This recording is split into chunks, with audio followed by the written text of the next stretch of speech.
Assalamualaikum warahmatullahi wabarakatuh. Kembali lagi bersama saya Sadam Kahfi dengan NPM 7420121214 dari kelas non-reguler semester 3 Universitas Surya Kencana. Pada kesempatan kali ini saya akan mereview jurnal mengenai hukum pidana. Jadi kasus-kasus mengenai hukum pidana atau putusan-putusan yang berkaitan dengan hukum pidana untuk mata kuliah hukum pidana lanjutan. Jadi dari jurnal yang saya temukan, di sini ada Jurnal Analogi Hukum volume 1 nomor 1 tahun 2019 halaman 62 sampai 66 oleh Bagus Maesha Kumara, Sagung Laksmidewi dan juga Diah Gayatri Subidya.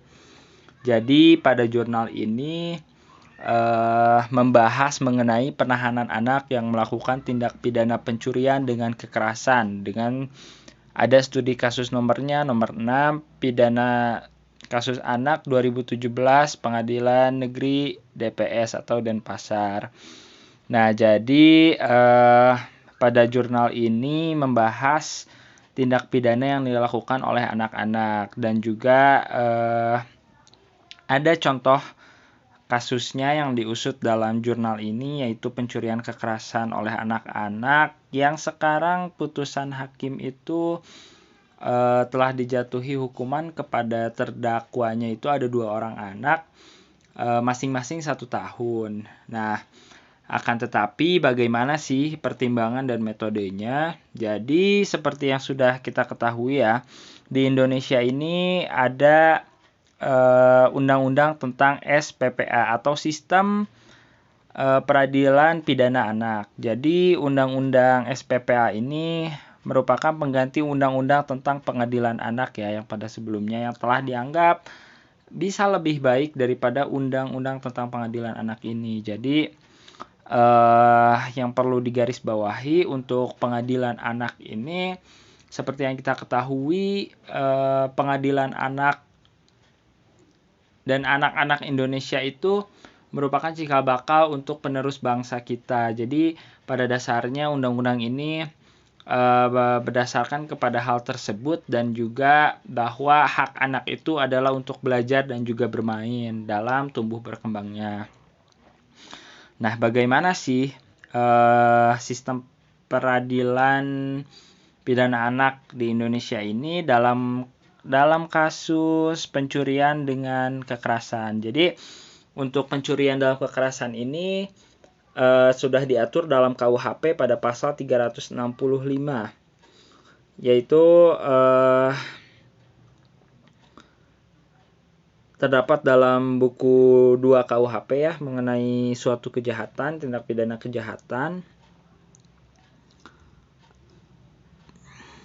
Nah, di sini dijelaskan juga pertimbangan hakim yang menjatuhkan pidana terhadap anak yang melakukan tindak pidana pencurian dengan kekerasan. Jadi dalam jurnal ini saya persingkat saja. Jadi ada beberapa pertimbangan hakim untuk menjatuhkan hukuman pidana tindak pidana pencurian dan kekerasan oleh anak ini. Jadi di dalamnya itu sudah terdapat unsur barang siapa, unsur mengambil barang, unsur seluruhnya atau sebagian kepunyaan orang lain. Selanjutnya ada unsur dengan maksud dimiliki secara melawan hukum. Unsur yang didahului, disertai atau diikuti dengan kekerasan atau ancaman.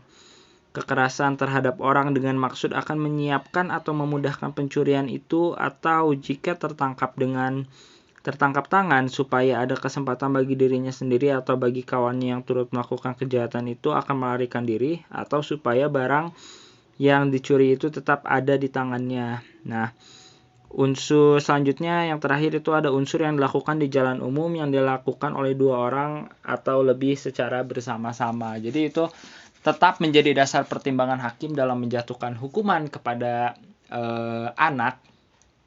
Akan tetapi tetap dalam sistem penahanannya, dalam sistem prosesnya itu semua telah ditentukan di dalam undang-undang SPPA seperti misalnya penahanan itu tidak boleh dilakukan lebih dari 24 jam. Selanjutnya persidangannya tidak memakai toga agar anak merasa nyaman seperti bersama orang biasa, bukan merasa seperti di pengadilan.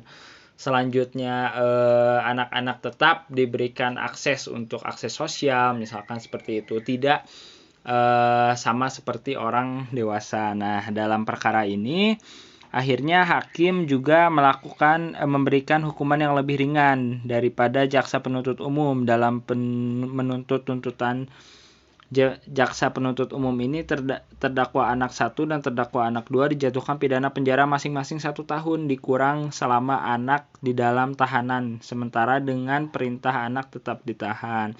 Jadi berdasarkan hal tersebut, putusan hakim dirasa sudah cukup baik, karena pun juga ditahan ini di lembaga anak ya selama 6 bulan. Jadi memang di penjara 1 tahun ini 6 bulannya itu di lembaga anak seperti itu, dengan tentunya mendapatkan hak-hak yang seharusnya seorang anak miliki.